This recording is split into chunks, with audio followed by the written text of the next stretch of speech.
It started with a single drop of blood, then another and another. A clear trail stretched through the woods until it stopped, just like that. No body, no weapon, no explanation. This is the story of the blood trail that stopped suddenly, and the mystery that haunted investigators ever since. On a crisp October morning in 1994, hunters in a small Pennsylvania town were making their way through dense woods. They weren't expecting anything unusual, but just half a mile into the trail, one of them spotted something that made his stomach drop, dark red spots scattered across the leaves. They followed it step by step. The droplets became streaks, smears, a trail leading deeper into forest.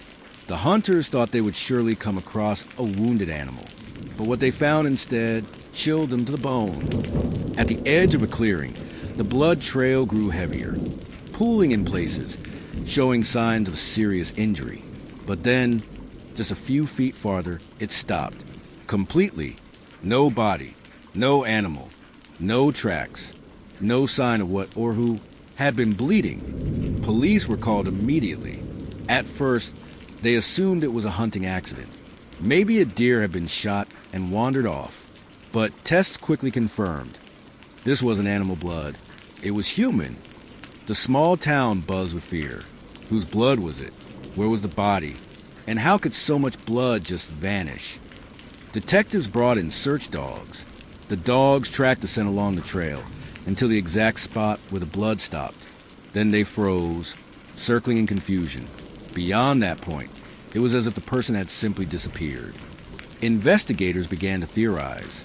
One idea was that the victim had been carried away, perhaps injured in an attack, then dragged into a vehicle waiting on a service road nearby.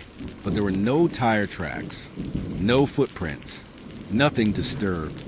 Another theory suggested the victim may have been picked up, literally carried, by another person. But if that were true, where were the signs of a struggle? Why weren't there more blood stains scattered off the trail?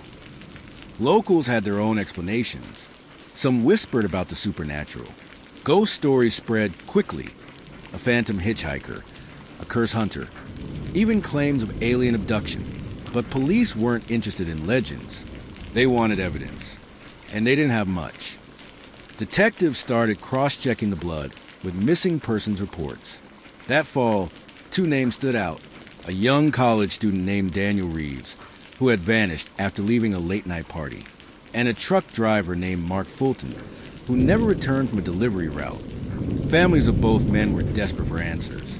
Daniel's mother told reporters, "If that's my son's blood, then where is he? Where did he go?" For weeks, the lab worked to identify the blood. But technology in the 90s wasn't what it is today. DNA testing was slower, less precise, and often inconclusive. The only thing investigators knew for sure was this: whoever lost that much blood could not have walked away easily. One detail disturbed detectives the most. At the very end of the blood trail, the final droplets weren't smeared or scattered. They were perfectly round, as if the source had been standing still. And then, nothing. It looked less like someone collapsing and more like someone vanishing. Searchers expanded the area. They scoured every inch of the forest, drained a nearby pond, and combed through abandoned cabins. But they found no body, no clothing, no weapon, no clue as to where the victim went. As months passed, the case grew colder. Neither Daniel Reeves nor Mark Fulton was ever confirmed to be connected. Their disappearances remained mysteries in their own right. The blood sample was stored in evidence, but without modern DNA analysis, it led nowhere. Over the years, rumors spread like wildfire. Some claimed they'd seen strange lights in the woods at night. Others swore they heard screams echoing, though no source was ever found.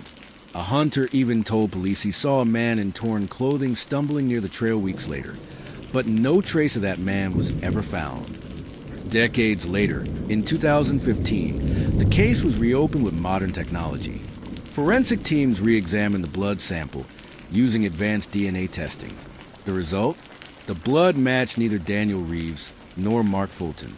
In fact, it didn't match any missing person in the state database. It belonged to an unidentified male, estimated to be between 20 and 40 years old. To this day, That man's identity remains a mystery. No family has ever come forward. No body has ever been found. Today, the woods where the blood trail was found are quiet again. Hikers still pass through, though many avoid the area where the trail ended. Locals say the ground there feels heavier, colder, as if holding on to the memory of that unsolved mystery.